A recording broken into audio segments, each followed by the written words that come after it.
Good morning, everybody. Whoa! That'll wake everybody up. How are we doing out there? Can you guys hear me? It seemed like last week you couldn't really hear well. All right, well, let's kick off really quick by going around introducing each other. My name's Jim Maines. I'll share more about me in just a moment. But just because it's morning and I'm a little tired, why don't we all introduce ourselves to me so I can get to know who you are. So on a count of three, everybody say your name. 1, 2, 3. Yeah, the people in the back are like, whatever.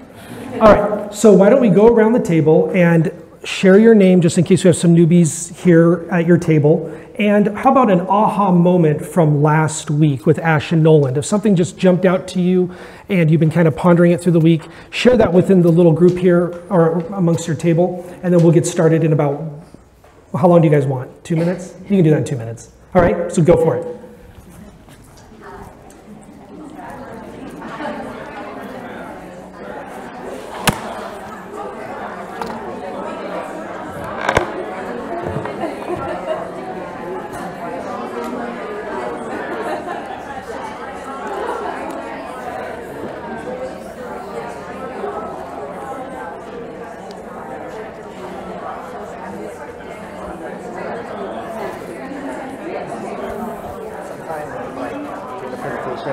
And even to download an app.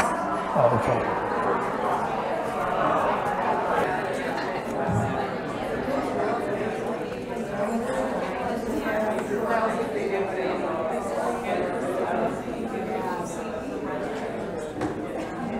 All right, everybody. If we could wrap up our chit-chatting.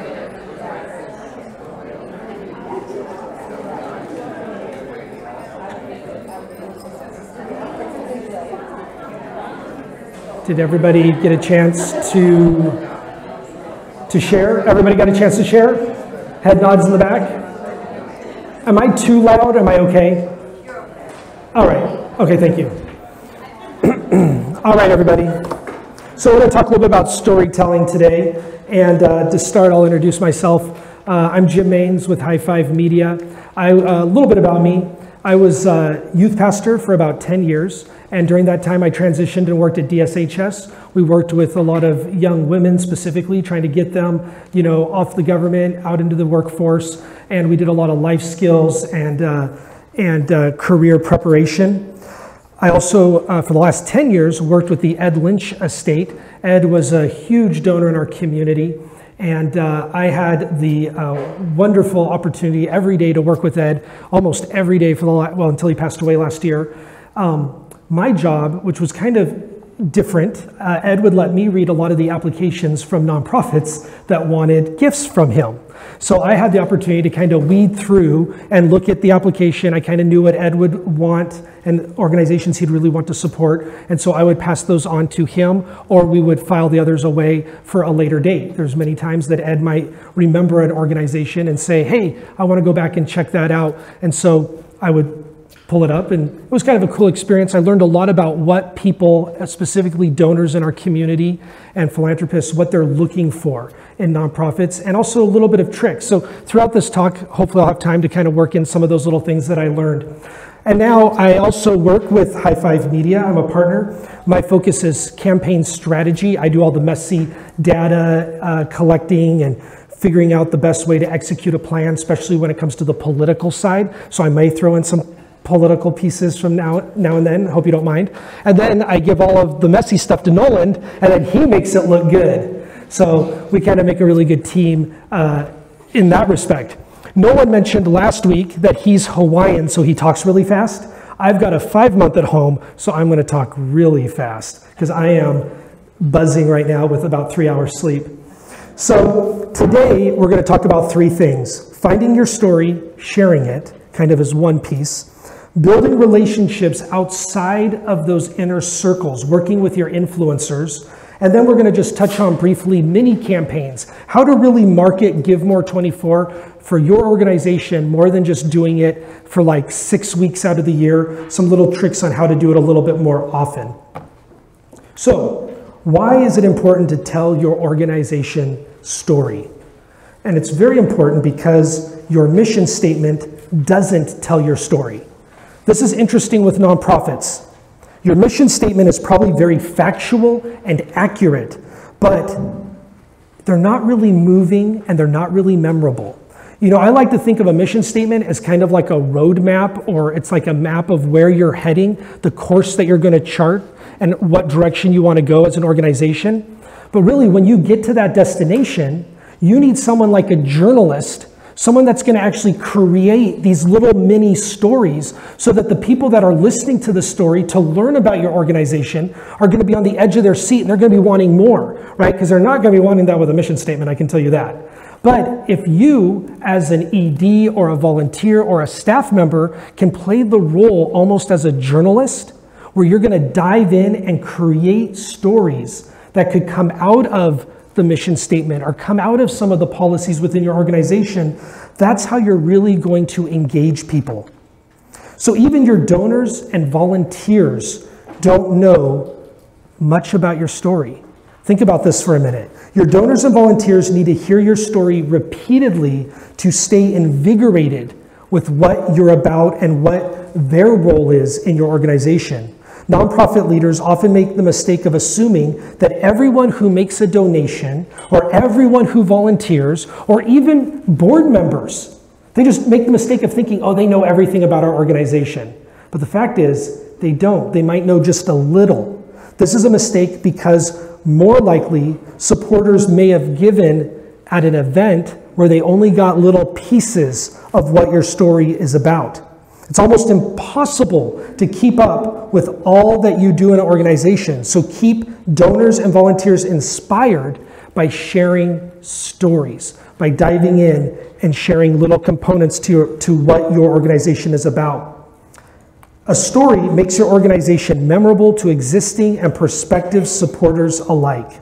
So here's a couple little ways to think about in making your story, whenever you're creating a story. Here's three little things to kind of consider. One, being memorable. It's very important as an organization, we're competing, and we talked about this last week, Ash and Nolan both talked about it. All of you in a way are competing with each other, right? Especially on Give More 24 Day. And so you got to think about what's going to be memorable about my organization. What's going to help me stand out amongst this crowded field of other organizations and nonprofits that are also looking for funding during Give More 24. But also I want you guys to consider today's talk not just about Give More 24. I hope it'll help you just kind of see, hey, what are ways that we as an organization can tell our story maybe a little bit better, or even tell elements of our organization in stories. Also, when we get into the influencers, you could use that across the board, not just for Give More 24. So again, being memorable is very important when you're looking at telling your story. The other piece, could a 7th grader understand it? This always fascinates me. When I first started working in campaigns, the average reading level for an adult that we would want to reach was the 11th grade level. So that means all our work was around the 11th grade level. So when we had a mailer that we'd send to a home or a television commercial that we produce, we'd want everything to be kind of at that 11th grade level. So now it's been, what, 6-7 years? It's now the 7th grade reading level. So when you think of what you want to put out there, like with an infographic or posts on Facebook, you don't want all this like jargon that people are like, what is going on here, right? We have a candidate running for office that's really good at keeping things at like a 5th grade reading level in a lot of his messaging, and that's why people are hearing it. You know, people keep asking, how's this happening? Well, it's all about messaging, right? And I got to tell you, no matter where you are between Trump or Clinton or anybody in the political world, following this campaign from a marketing standpoint is fascinating because it's all about marketing. It's all about sending that message. So you got to think about what is the level, right? Whenever you're posting anything, even your website, how easy is it for everyone to understand, all adults to understand? And so we recommend keeping it at that 7th, 8th grade reading level.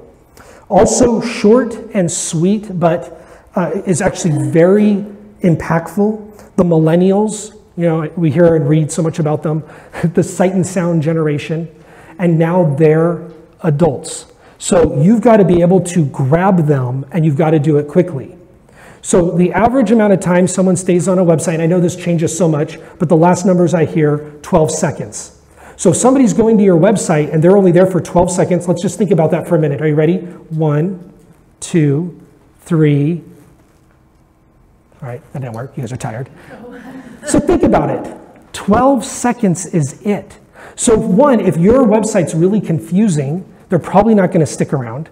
And most people go to a website just to look for contact information, right? So if your contact information isn't right there, bam, and you have to go through all these pages to look for it, you're probably not going to keep them there. And so you got to think about, with that just 12 seconds, bam, what's the story that they're seeing? What's the visual story that they're seeing when they get to your website? Now here's where it gets interesting. On social media, that number actually goes up. The average time is 1 minute on a social media site. And the reason is because they're scrolling. On social media, you've got a lot more up there. You've got a lot of current information. So they want to see some of those stories. They want to see what's going on. So people will start scrolling through there. Oh, look at this. Or, especially again, if there's photos, they're really going to stay. We're going to talk about this later on. Video is huge. If you want someone to stay on your page, you have a compelling video. Boy, they are there. They're going to watch it. But it's just fascinating. 2 minutes, 20 seconds into that video, studies show, boop, they're gone. So again, you want to keep that baby short and sweet, to the point, even when it comes to a video, to keep them engaged. So talking a little bit about our donors, right? And just things that I've learned working with donors in our community, board members from even like the Community Foundation. When you're reaching out for asks and you're trying to connect with people that are influencers in our community, I'm telling you, short and sweet. When you email a donor or a supporter or an influencer, if you have this long email and it's all like jargon and here's what we're doing and why we're doing it and on and on and on, they're not going to read it. I'm just going to be honest, they're not going to read it. And a lot of times, I don't want to be rude, but our seniors, those that we're looking out to give, right? A lot of them aren't great at websites and social media, so they'll have maybe their assistant. It's fascinating to me how many people in Vancouver that I've learned in the last couple of years print out their email, or they print out websites, and then they send it to, their assistant will print it out, and they're just looking through pages with an email. I see some people nodding their heads like, oh, I do that, or I know people that do that. And so again, you want to keep it really to the point, especially if you're asking a donor for something. You just want to say, here's our need, here's what we're doing. And I know that's hard. And I know people feel like, well, that's awkward, right? Like you feel like you have to kind of tell this whole long story, right? And then go in for the landing. But they don't have time to read it. They just want to know, bam, here's what we need and here's why we need it. I hope you can help. So again, be memorable, 7th grade understanding, and keep it short and to the point. I want to share with you a cool story that hopefully kind of summarizes what we're talking about here this morning. It's called the Katie story, or I call it the Katie story. I was working with a local shelter here in Vancouver a few years back, and they wanted to refresh their message and kind of start this new marketing plan because they just renovated a part of the shelter. And it was a shelter for women and children. And when I sat down with their board and some of the volunteers there, I walked through the shelter, and it was really cool just to see some of the work that they did. And as I was touring it, I had a chance to meet a young lady, and her name was Katie. And at the time, she was 18 years old, and she had been through the shelter, right? And it really impacted her life. So now she's on the advisory committee, and she's back helping out whenever she could. And so I had a great time talking and meeting with Katie, and she explained to me how important this particular shelter here in Clark County really changed her life. And she said it was something that they gave her when she was leaving the shelter. And at the time, she was with her mom, and she was 14 years old when she left, and they gave her a shoebox, right? Now, inside that shoebox was soap and, personal hygiene items, shampoo, a comb, and then a volunteer of some sort, made a really cool scarf. And she remembered on those cold nights when she's, her mom's with her boyfriend and they're jumping around from home to home, she remembered wearing that scarf, and the scarf smelled like her mom, and she said it was just kind of cool because it made her feel like her mom was there. And so one of the things that really hit me as we were talking is she started to explain to me that this shoebox became my bedroom. Now, if you think about it, a young 14-year-old, and I mean every one of us, I'm guessing in this room, we all have bedrooms. Our kids have bedrooms. And so for a child to go into a bedroom, that's where they can go to cry. That's where they can go to be alone. That's where they go with their friends and hang out and feel like, oh, for a moment, I don't have parental authority looking down on me. This is my space. This is my place, right? Katie had that in a shoebox. You know, if you think of like bedrooms, people would put up, you know, all their band posters or, you know, their favorite crush or whatever all over the wall, or their walls look like scrapbooks. She pulled out her phone and showed me a picture of her shoebox, and it was full of magazine cutouts that she would just find magazines. She said that if she was jumping around from place to place with her mom or in a doctor's office, she would steal a magazine and maybe there'd be a cute guy and she'd cut it out and then she'd glue it in there or stick it into her shoebox. And so she would open that shoebox and that was her world. I mean, it blew my mind when I heard this. And she kept her money in there. She kept all her stuff in there. And again, it had that smell like her mom where she could just go to be away and to be in her own special place. So after I heard this story and I met with the group, guess what the shelter did? We did a shoebox drive, right? They collected shoebox and personal hygiene items from the community. And the entire campaign was based on Katie's story. Within days, empty shoeboxes started pouring into the shelter, bins with shampoo and cartons, and they sent Katie out to speak at rotaries and churches. And people were in tears and blown away because she would walk right up and say, check out my bedroom. This is what it means to me, right? And now all of a sudden, the shelter is inundated with people in the community showing up because of Katie and this powerful story. So Katie's story shared a message of the heart of the organization, not the mission, not about policies, the heart and soul of what the organization is about. People like Katie, people with tremendous need, and the shelter was a place to go, not only in that moment at 14 years old when she received hope, but they gave her something that she took with her, and she really was inspired by it. So what about you? What about your organization? One of the greatest challenges of storytelling is first just finding the right story. But once you find it, you know, because like with Katie, it was that aha moment. It's like, oh my God, you've got a story right here, right? And you all have those stories right in front of you. So it's finding your Katie story. What is that story? Who is that story inside your organization that will tell the story, that will connect people with the heart of what you do? This is what moves people on social media. This is what moves people to want to be on your board or to volunteer. And my friends, you know it. This is why people give. Because that shelter was blown away. They asked me, hey, let's come up with an idea to bring people in to see our renovation, right? They never expected that church groups and Rotary groups and community leaders would come in, and everybody saw their renovation, right? But they came for a completely different reason. So here's 7 quick guidelines when it comes to storytelling, and I'm going to just overlay it with Katie's story so you can kind of see. Remind people of the problem.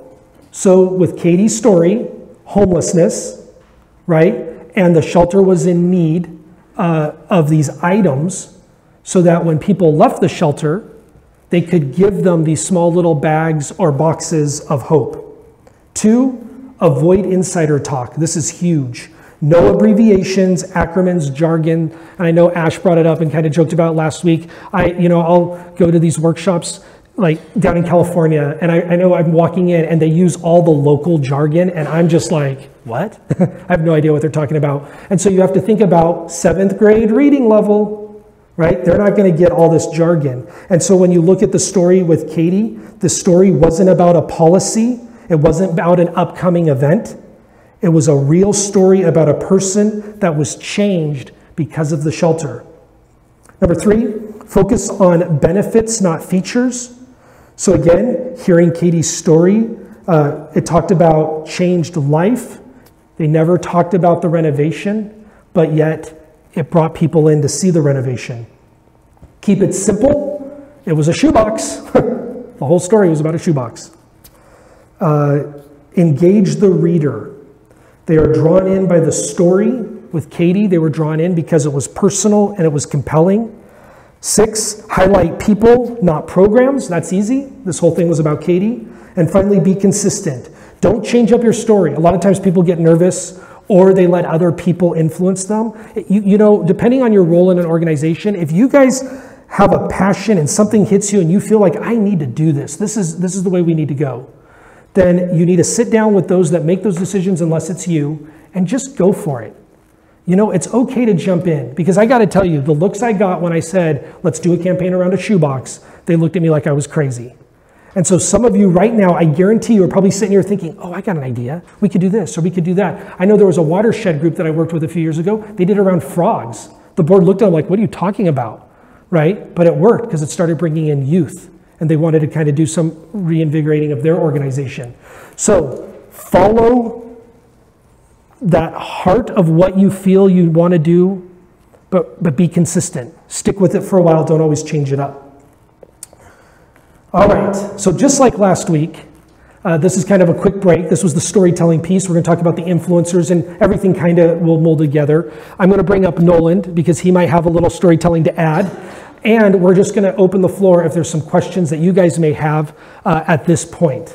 So anything that you guys have, or even maybe a story within your organization that you want to share or that you guys have tried. Anything, this is your chance. Or not your only chance. Yeah, let's hear what Noel has to say. So these tips are great, what Jim is telling you, because this will all these tips will create your story on your Give More 24 page. That's the first place people are going to go to. So you're going to have the opportunity to change that, to update that. Because most of you might have just put in your mission statement. It's not what you want. You want your story. Tell your story.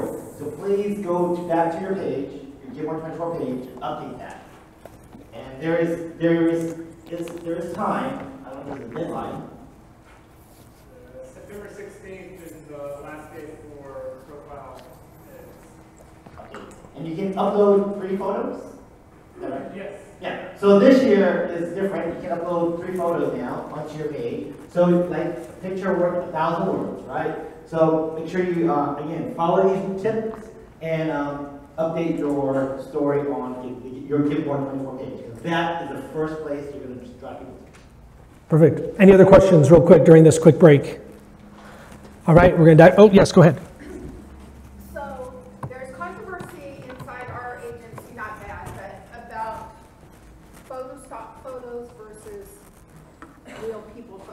If you're telling the story about a person or a family, is it better to use stock photos that would represent that? Or no, totally. Here, no, it should be. Yeah, no, it should be the real deal. I know with like some people get worried about privacy. I was going to say confidential. But we have all of that piece in place. It's just a different philosophy within our agency. Some people really think that's invading people's privacy. Correct. And not using them as the showboating piece. Correct. And other people like me think that's what the story is about. And so I just want no, you're totally right. That's right now people are just picking up on what's a stock. Oh, the question, yeah, actually, you know what? I'm going to use this because I think that'll be a little bit helpful. So it was talking about stock photos versus real photos. Well, I guess. Oh, you got it. So stock photos versus real. And what we're saying is you want to use real. You want to be as real as you can. There's a couple instances, like when we're doing, say, a political campaign, where maybe we find a really funny stock photo that might tie into a blog post or a Facebook post, so that if it pops up on someone's newsfeed, it'll just be intriguing. So you could do stuff like that, but if you're telling a story about a family, or in the case of even Katie, right, you want to use the real people, because that's what's going to really connect, with where people are at. Thank you. No problem. It's just a quick comment that it's just so hard to find the quality. I'm going to put this just so that you get picked up on the microphone. It's stock photos because it's hard to find the quality. When we're trying to take the photo of the family, there's never the quality. And it just kind of looks like, you know, someone's scrapbook page, sort of. Right. So we all have, well, most of us have a smartphone now, right? Those smartphones are pretty good with their cameras. I think it's amazing. When I get into my piece, we're going to work on an app that can enhance the photos as well too. So, but please, when you're telling your story, especially when there are people involved, use real people. Totally, as real as you can be. Any other questions real quick? All right. So far, so good. Everybody's kind of following where we're headed here. All right, cool. So moving on, we're going to talk a little bit about reaching outside your inner circle, that circle of influence. How do we break out into those other tribes in our community, especially to get our message out there? Every organization, think about this, has passionate supporters.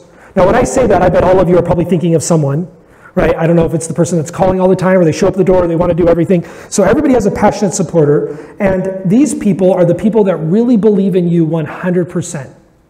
Now, there's also passionate supporters that maybe they're the founders of your organization.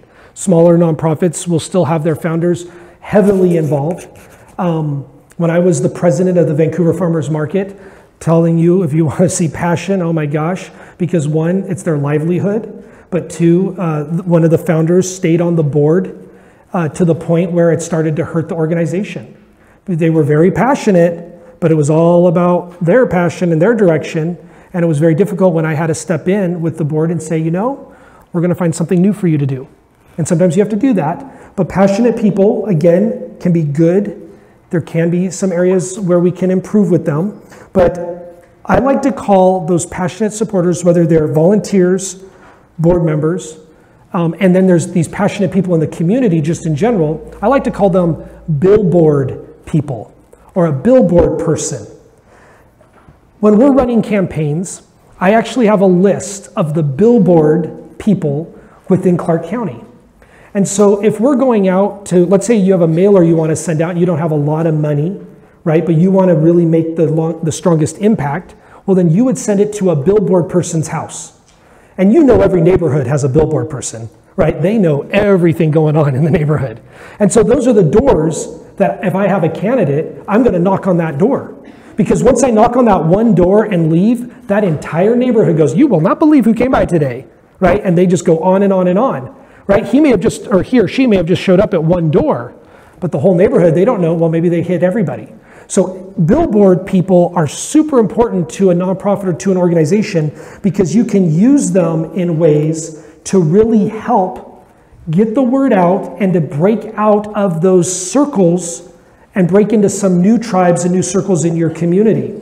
A billboard person is someone that you want to give information to because they're going to spread it.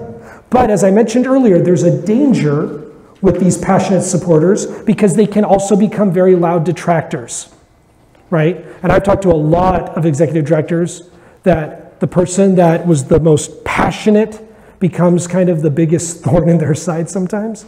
So it's all about communicating with them. It's all about keeping them up to speed. It's all about making them feel included and involved, and that you guys really build on that relationship with those supporters because they're very important. You don't want to lose them. When I lead board trainings, I like to remind board members that they are all billboard people. All of your board members, I mean, that is the minimum, right? When people are like, well, what do I have to do on this board? Do I have to give money? Do I have to do this? What's my commitment? I say, well, one, you're going to be a billboard, and you got to see their face, try it sometime. And you explain to them, you're going to be a positive billboard for this organization. Because again, boards like the farmers market back in the mid-2000s, I'm telling you, they were the most positive billboards out in the community. So you got to bring them in and have some hard discussions with them, or you let them go. So it's very important that your billboard people are your board members. And to me, that's where you begin. In the same way, donors are people that are invested in your organization. I always say, hey, if they've already given you money, that means they believe in something that's going on, right? And Any of your donors are going to be Billboard people or could become Billboard people, and I like to think of them as the second layer. So I want to stop here for a minute. Up here I have this thing that says, think about the three people for each of these. Think of 3 Billboard persons that you know, whether they're in your organizations, people that are going to be loud and proud. It could be both positive or negative, right? But the people that you know, other people listen to, and they're influencers, and I guarantee you everybody has at least one. But if you can write down 3, and we're not going to share these, I promise. And then write down 3 of your strongest volunteers, right? Who are the 3 people that are really engaged in your organization? 3 volunteers. And there could be overlap, but I'd love you to get 9 people out of this. And then think about donors that you can count on. Because if you have a donor that you always call up when you need something, right? Then that's a donor you can count on. So think of 3 donors. And again, you can think about these or you can write them down. And I'll give you just a minute here to kind of process through 3 Billboard persons, 3 strongest volunteers, 3 donors that you can count on.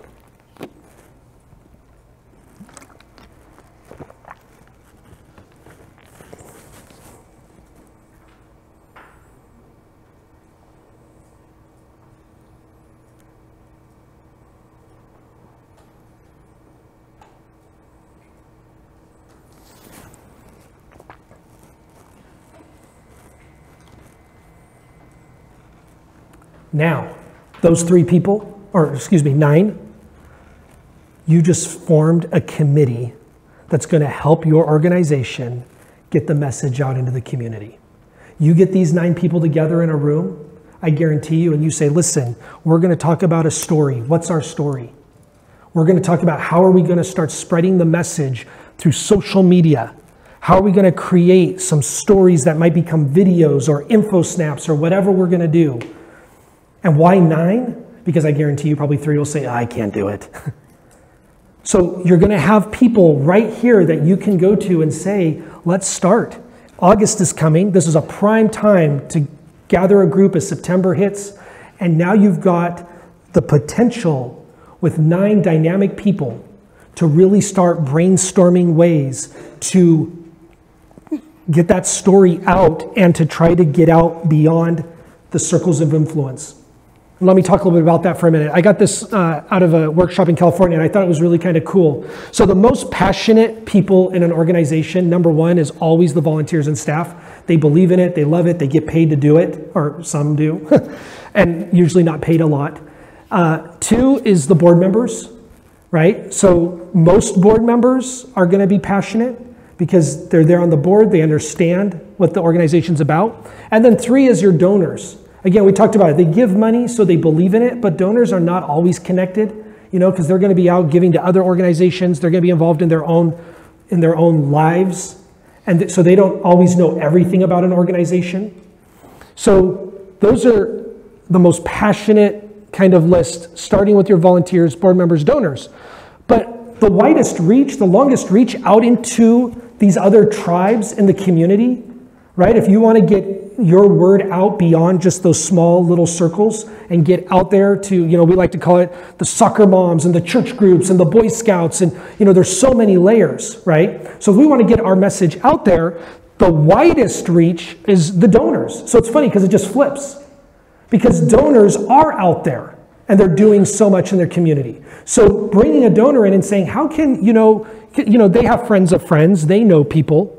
And so donors, number 1, and then again, board members are there because sometimes your board members are your donors. So some of them are going to have a wide reach, some are not. They're going to have a very clear passion for the field. You see that a lot with like the free clinic. I've done some work with the free clinic, Southwest Washington. A lot of their board members are in the medical field. So their circles of influence, right, are just medical, if that makes sense. But their donors are still the ones that are out in so many other tribes. So it just gives you that example. And finally, volunteers, they usually don't have the widest reach. Why? Because they're so into their organization, right? They live and breathe it. They don't have time to know, who's the current giver in the community or what events they need to go to because they're so involved in keeping the organization up and running. So I just always thought that was kind of a helpful piece. So find the person on your board with a wide reach for your organization, or find a donor with a big name and ask them if you can use their name. Sometimes their name is going to go much further than their donation.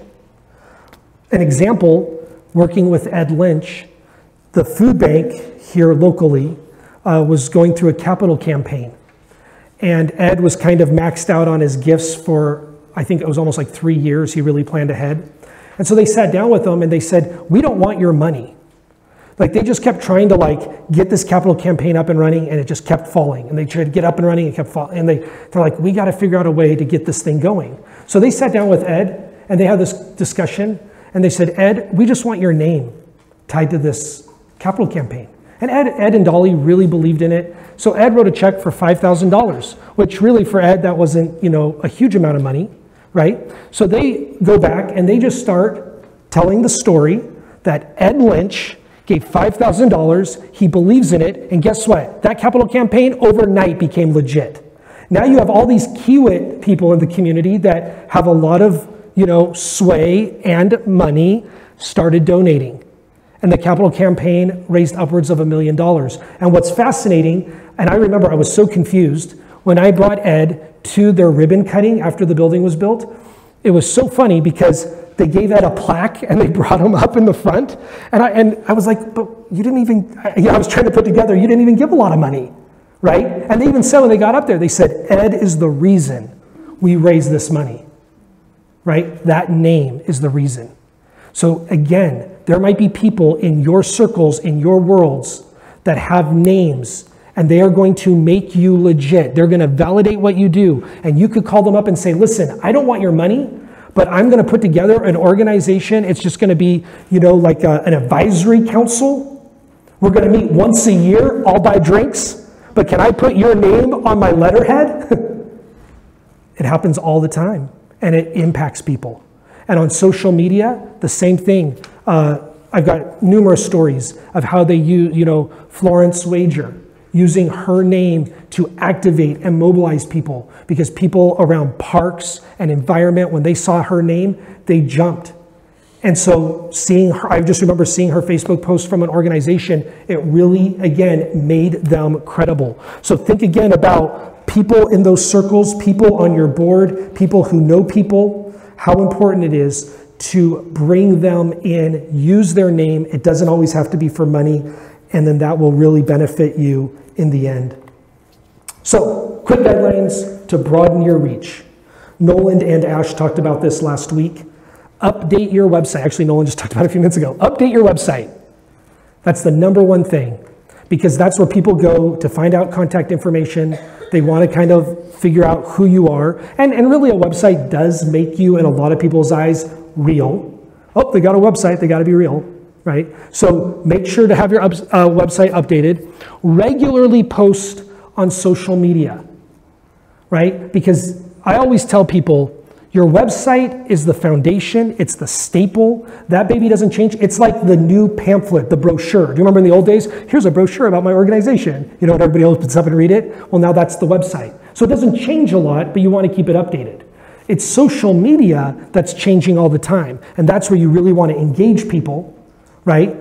To go to your website to donate, or go to your website to volunteer. So it's the posts on social media that are going to keep things going. Nolan talked about that last week. It helps keeping things up in your feed, paying for boosts and ads, and all those things play a role in that number 2.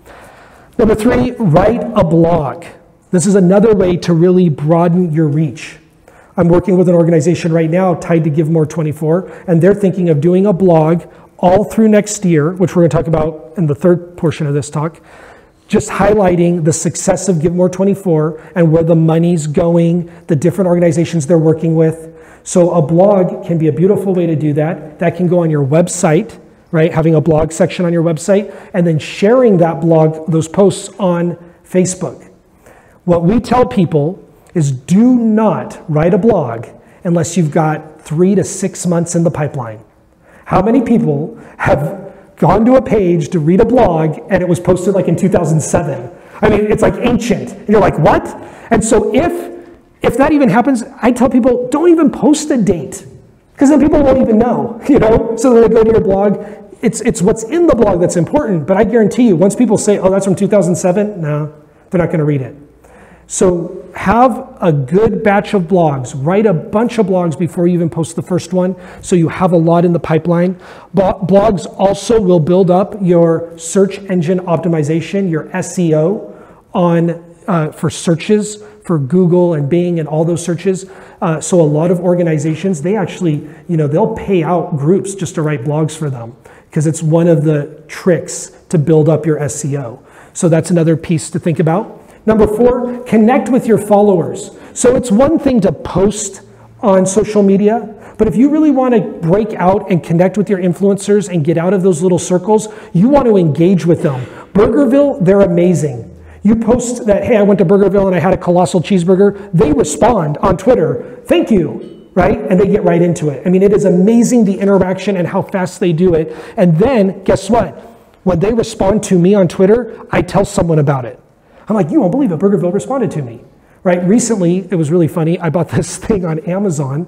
It was like these little like hose nozzles for a mister. And it was seriously like a bag this big. And I get it in this, an Amazon box. I'm thinking, well, this is weird. So I open it up and they accidentally packed one of their computers that they actually use to check out all their inventory.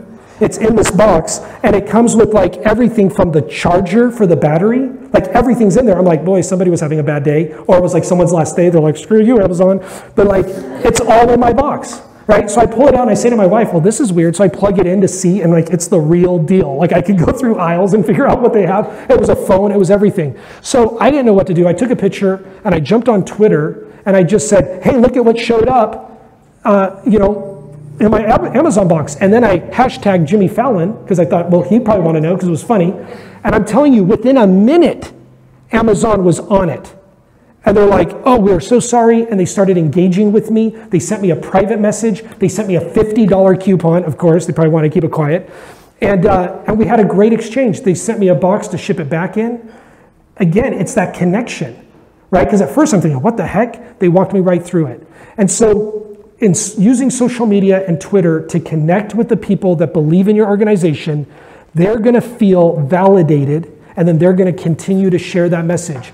Another way to do it with social media is you could think of one follower. Think about this. One follower a week. That's all it takes. Put it in your calendar so that at like 9 o'clock on a Tuesday, you're going to thank one of your followers on Facebook for being a follower.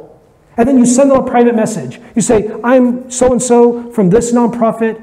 Thank you for following us. Thank you for being engaged in what we do, right? Because they're going to think, oh, they want money. They want something. And you're just thanking them, and that's it. And I'm telling you, it will intrigue them. And so that's one piece to do. Games are huge.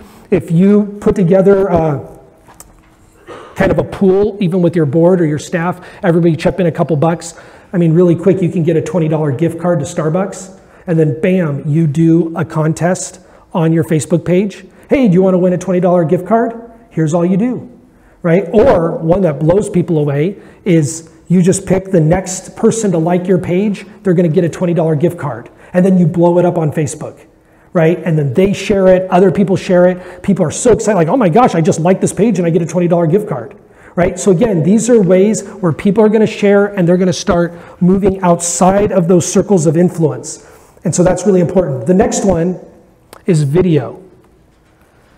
This is a picture Nolan took of me. I call it my vanity shot, but that's my selfie stick. And so video is really changing. And Nolan just explained a few minutes ago how you can really use video to broaden your reach. And it's easy than just even paying someone professionally to do it. A lot of people think, I just don't got the money. I just can't afford a professional person to come in and make a video. Well, guess what? It blows my mind that now you can purchase lens for your mobile devices. You can purchase mics, professional quality mics, even lapel mics. So you have a lapel and it connects right into your phone. And I love the little tripods. You can do various sizes. And so, I mean, 80 bucks, those 3 items cost me 80 bucks total. And I used them for an event, a funeral that they asked if I would live stream it for a community leader that passed away a few months ago. So they called me up. They said, Jim, could you live stream this? Because a lot of family can't make it down. So I went out, purchased these pieces, set it up. And during the service, just on my Facebook page, 2,000 people jumped in and were watching live. So again, it's kind of a cool way to do it. So talking a little bit about reaching outside your group, Brian Davis from Energy Events, who they put on the Vancouver USA Marathon, he was thinking of ways to get creative and to think a little bit out of the box. So he reached out to Nolan and myself and to Gary Bach, who's another local community leader. And Gary and I have a video blog called The Vancouver Side, where we just make videos that highlight different things in Vancouver. And he said, hey, would you two come down and kind of host the marathon weekend on Facebook Live? And so we put together, we got a couple more lenses and microphones and a couple tripods. And I asked Nolan and I talked about it. Nolan is a crazy runner. He loves running. He runs all the time. Ask him what he did this last weekend. It'll blow your mind. What was it, 200-mile run? So Nolan loves running. So we tapped in to, Nolan's a part of a group, or we both are, but I just pretend to run. But we tapped into our group of friends, and they joined us for the weekend, and we basically live streamed portions of the marathon all weekend long. And every video that we put up, again, we kept them short and sweet, maybe 3 minutes, and we would videotape the award ceremony. We would videotape people crossing the line. We would go out on the course and videotape live stream. You know, here's the guy in the lead. He's coming in.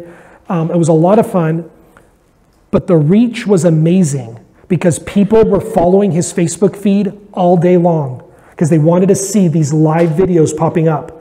And so they were watching, they were waiting to see what was coming out, and then people started sharing the videos. And those videos, those live videos then would pop up on their wall. And it was so cool to actually see in real time how many people were live watching. And then you could go back later and see how many people have gone back to watch it, right? And so every video that we posted received anywhere from 800 to 5,000 views over the weekend. So I want to share a little bit about these 2 different ways that you can live stream or broadcast on social media. There's Facebook Live, and then there's Periscope. So Facebook Live is something you can do if you have a Facebook account. Periscope you do if you have a Twitter account and have the Periscope app. They work hand in hand. So for Facebook, when you post a video that's live, it will stay on your Facebook page forever unless you delete it. So that means if you go to my wall and you go to my video tab, you could go back and find the funeral that I broadcasted. So it's still there, it's there forever, and every time someone sees it, it keeps track of how many people viewed it. On Twitter, it's just like Snapchat, it's gone after 24 hours. So if you have a video on Periscope, it'll last for 24 hours and then it disappears. Facebook, your Facebook followers will know that you have the video live. It will tell them on their wall. And while you have your live video, there's a little, I'll show you in a minute, icon that pops up that says live notifications. So if you want to receive a live notification if an organization or a friend posts live, you would click this little button. We'll talk about that in a second. And for Periscope, your Twitter followers will know when you're live. It will let them know in their feed. Facebook, when you're live, your followers can directly connect with you. So if you have your phone, right, and you're filming or broadcasting, you can see the exchanges. So people might say like, hey, what's the weather down in Vancouver? So you can read it, so you see it, and then you can like turn the camera and you're like, it's 70 degrees, right? Because they're right there live watching and they can interact with you and you can interact with them. It's really cool. Same with Periscope, but the difference with Periscope is you have to have the Periscope app in order to do the interaction. right? So on Twitter, for example, I follow a couple Colombian news reporters, and they like to go in, and I know this is something that probably people are like, how can you do this? But I love watching council meetings or city council meetings. I know they're the most boring thing in the world, but I get into them. And so my wife, it drives her crazy. 3 in the morning, she comes downstairs. She's like, what are you doing? I'm on the couch watching a council meeting. And so they will broadcast council meetings, but the only way for me to interact with the Colombian reporter, if she's doing it on Periscope, is I would have to have the Periscope app open. Does that make sense? But if I'm on Twitter, I could just watch what she's broadcasting, but I can't interact. So again, there's 2 different amazing programs that you could use to live broadcast. It really helps in building your message and your story and gets out there. I hope you can see this. I'm just going to kind of point and show you. So if I open up my mobile phone, and you can do this with if you're on Facebook, you open up Facebook. We're not going to broadcast. I'm just going to go through this really quick. This is what the page would look like if I wanted to post something. So I go to Facebook and I click, I want to post, like, hey, I'm at Clark College. I'm here for this amazing workshop, Get More 24. I would write that right here where it says, what's on your mind? Down here, people can do a photo. You can do, and there it is, live video. Some people are like, they miss it, but it's been there for a couple months. You have your check-in, how you're feeling, and if you want to tag your friends. So if you want to broadcast, which you could do it right now, and maybe we will later, I'll broadcast Nolan talking in a minute, or when he comes up. So you would click that, and then all of a sudden a black screen will pop up, and you just type in what you're broadcasting, and then you click broadcast, and bam, you're live. It's that quick and easy. And then you get to see everybody on it. This here is a friend of mine, John Blom. This is his wall, or this is what popped up on my wall on Sunday. So he was at the Timbers game with someone, or I guess you weren't there together. So it says here, John Blom was live, right? And he broadcast the goal live. And this is what it looked like on my wall. So if I click this, it would open up to that live video feed, and then I could watch live and I could interact with them, right? What's the weather in the stadium? No. But, and you would have that connection. Right here where it says live notification, that pops up on all broadcasts. And so if you click that, that means whenever John or anybody else I know is broadcasting live, it will pop up as a notification to me, in that little globe thing on your Facebook page, to let you know. It's not up there, I can't show you. Yeah, it's at the bottom. To let you know, so see where it has like 3 notifications? So when he goes live, that would pop up and tell me, John Blom's live, and then I could go over and watch. Does that make sense? So that's an important piece, first, of how easy it is to do it, and how you could use this in your organization. One last piece I just want to say, and then I'll totally get to. If you're going to do it like through your nonprofit or whatever organization you're working for, you would just go to the page, and it's the exact same thing, and you do it through the page. So like for energy events, they gave me access as an admin, but it could be any of them, editor, anybody could do it, that you go to the page, and then you can broadcast live from that page. Okay, so you can use the Pages app. Correct. Yep. Is that the question? Yep, totally. So that's how that would set it up. So do you have a question? All right. Oh, you have it. Do you want me to wait?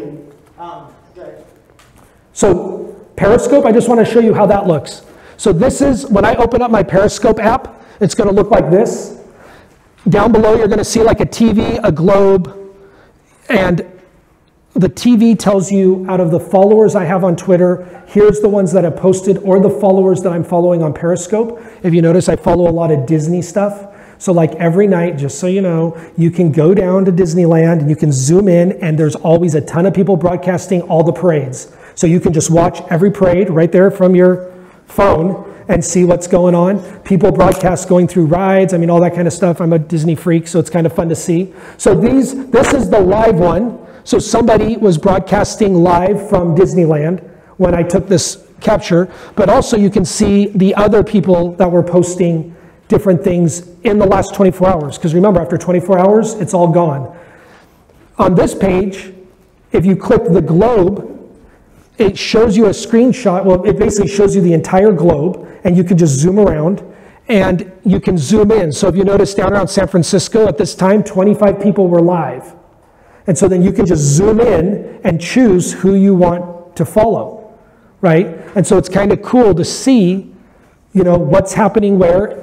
Nolan will always tell you it's big down south. You'll see it like in major metropolitan areas, but in Vancouver, if you notice, we had one in the Portland area broadcasting live and two up, it looks like near Seattle or Tacoma. So again, it's kind of cool, and I have so many people that are into it because you've got like a lot of athletes. It's interesting, a lot of football and basketball players, they love it. They'll do like a daily affirmation. Russell Westbrook has done it where like he'll be driving to work and it's so weird, or driving to practice, I guess, and he'll be on his phone and he's just talking, while he's driving. It's kind of funny, but he's giving kind of a daily affirmation and you can follow it. And so there's a lot of that kind of stuff, mostly on Periscope. Nolan's got some stuff? I want to add to this. So Facebook Live Periscope wasn't around last year, Billboard 24. And I think this is the best opportunity for you to tell your story on your social feed. Because, especially at Facebook Live, especially here in Southwest Washington, we are dominated by the Western market. Like, we can't get on the media, we can't get on radio, we can't get on that because of cost. Well, kind of going back to last week, the strategy, using Facebook ads, to get people to follow you on Facebook. Facebook Live is going to put you at the very top of the ladder. And if you take advantage of this, it's going to definitely increase your notoriety and your what you're doing with Give More 24 because it's live. If there's an excitement at your event, people want to go, hey, stuff going on at the Southwest Humane Society. I want to go down there and check out what's going on. Or if you're doing those power lunches or the prizes for Give More 24. Hey, donor followers, we want to win this prize if you donate at this time. But again, this is the time to take advantage of this tool. I think this is going to be the #1 tool that you should use for your Give More 24. Yeah. So the last segment is only 5 minutes long, and so then Nolan and I'll do questions at the very end because we want to move on to the next piece. But Nolan is totally right, and one thing that we're going to do with High Five is we want to broadcast live from the Giving Lounge. So we're going to go into the Giving Lounge, we can interview people, so then you can follow what's happening, on the day, just from the community foundation's, point of view and activities they're doing. So really quick, you guys, the last piece is mini campaigns throughout the year. How do we do this continued engagement, especially around Give More 24? So we've talked about the story, we've talked about your influencers, we talked about building this credibility around your organization. The thing about Give More 24, because it's only one day a year, right? People get bombarded with the message because all of you are going to be posting, right? Everybody's talking about it.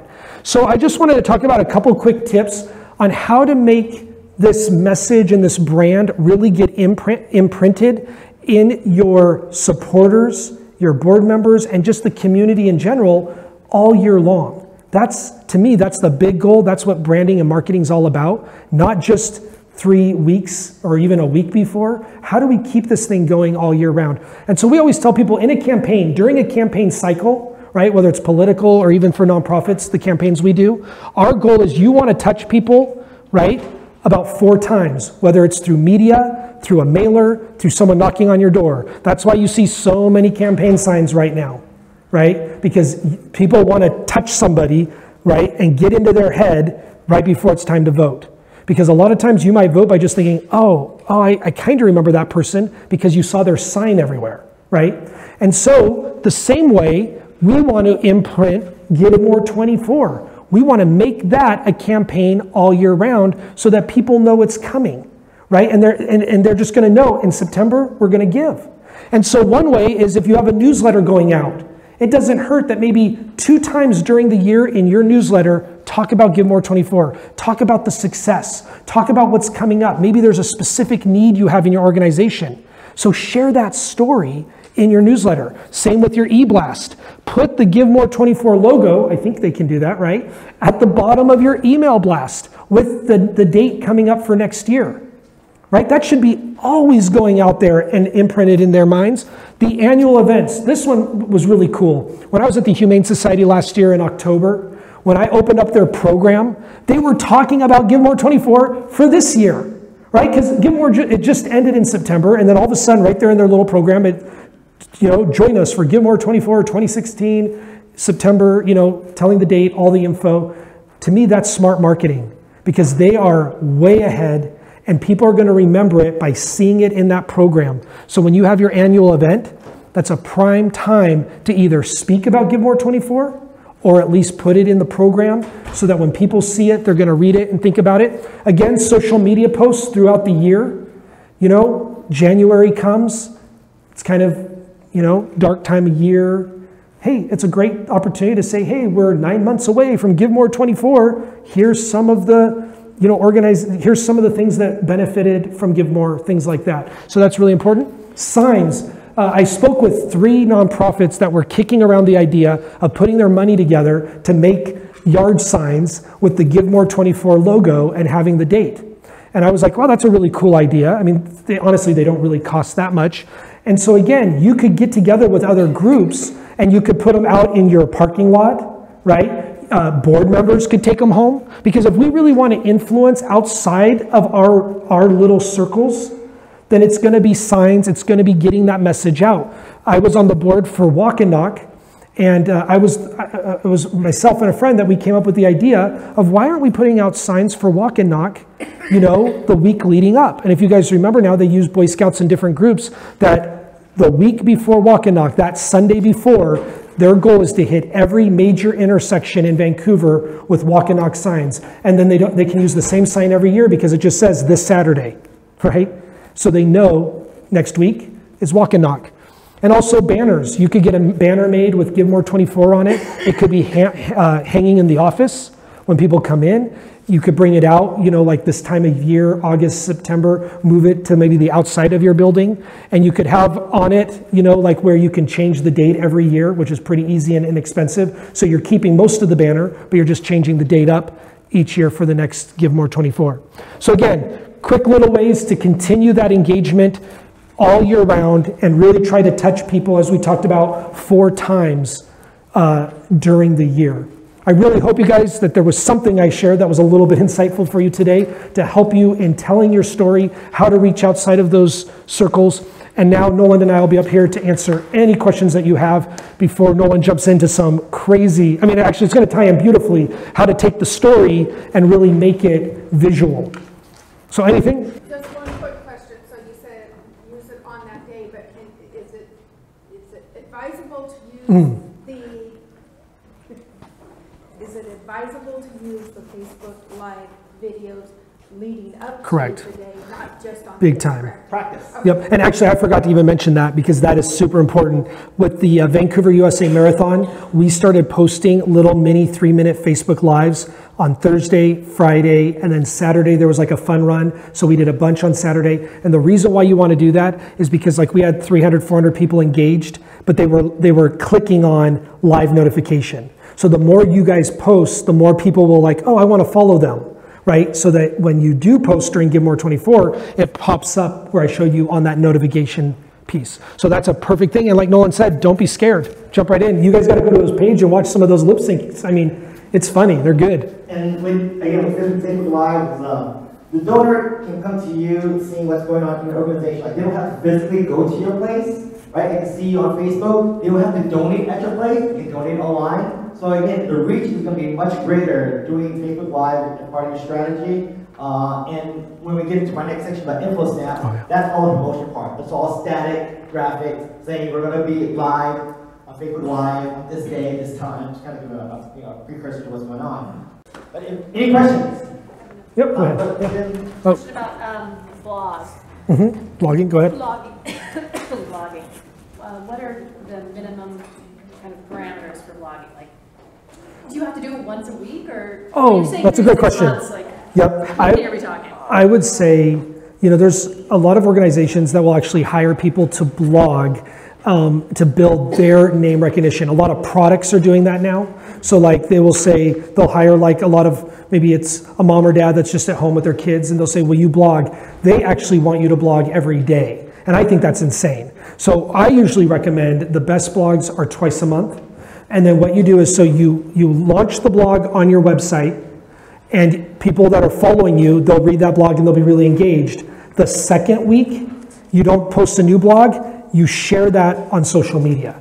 So it's almost like a refresh of the same blog, and you post it out on social media, you really promote it and pump it up, and then week 3, it's a new blog. So in a month's time, I would say do 2 a month.